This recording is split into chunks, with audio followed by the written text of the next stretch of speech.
We're going to work some application problems here. Let's look at our first one.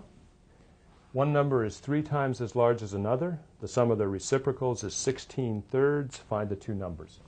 Okay, let's let x equal one number, or well, let's just say one of them. Then the other one must be 3x.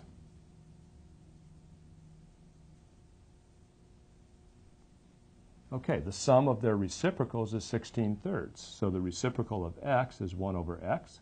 The reciprocal of 3x is 1 over 3x, and that's the sum of their reciprocals, and that comes out to be 16/3.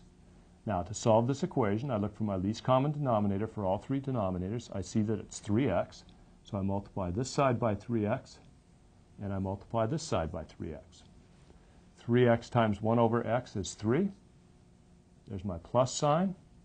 3x times 1 over 3x is 1. And then 16 over 3 times 3x, the 3's divide out, and I get 16x.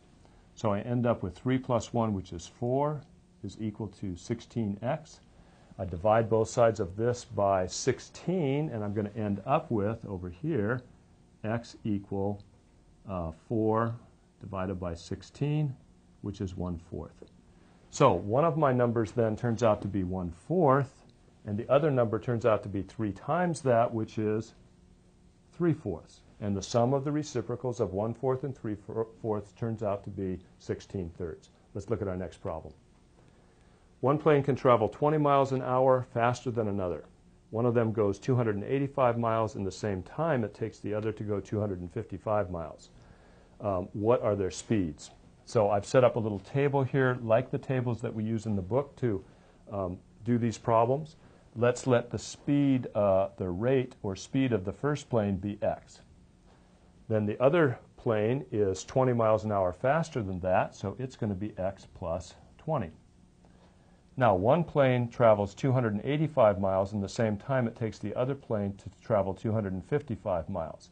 Well, you can see that this plane travels at x plus 20 miles an hour. This plane only travels at x miles an hour, so it's not going to go as far.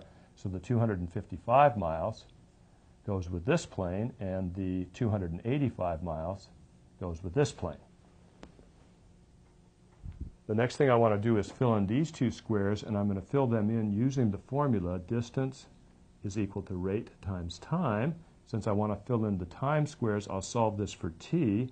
T is equal to distance divided by rate when I divide both sides of this by r. So distance divided by rate is going to be time, so 255 divided by x, and this time right here is going to be that distance, 285, divided by that rate, x plus 20. So 285 divided by x plus 20. Now, I'm not going to finish this problem, but if I read back through it, what it says is that the one plane travels this distance in the same amount of time it takes the other plane to travel this distance. So that means that the two times are equal, so to solve this equation or solve this application problem, all I have to do is set 255 over x equal to 285 over x plus 20. So when I do that, I get an equation that involves rational expressions. I clear it of denominators, and then I'm on to the solution. Let's look at our next one. An inlet pipe can fill a pool in 12 hours, while an outlet pipe can empty the same pool in 15 hours. If both pipes are left open, how long will it take to fill the pool? The key is to look at what happens in 1 hour. So the inlet pipe can fill, let's see, if it takes 12 hours to fill the whole pool, then in 1 hour the inlet pipe is going to fill 1/12 of the pool. The outlet pipe, it takes 15 hours to empty the whole pool, so if the whole pool was full, then in 1 hour the outlet pipe would empty 1/15 of it. And then if it takes x hours, that's what we're going to say, let's let x be the amount of time it takes to fill the pool with both the inlet pipe and the outlet pipe open. Then if they're both pipes are open, it's going to, the amount of the pool that's going to be full in 1 hour will be 1 over x.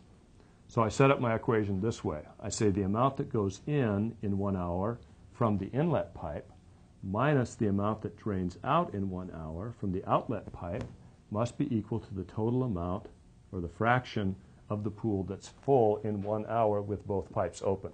So here I have a little equation that involves some simple rational expressions. 1/12 minus 1/15 equals 1 over x. Find the least common denominator, multiply both sides by it. You'll see that I think x comes out to be 60 in this case. So pretty simple problem if you think in terms of 1 hour. So there's some application problems whose solutions depend on equations that contain rational expressions.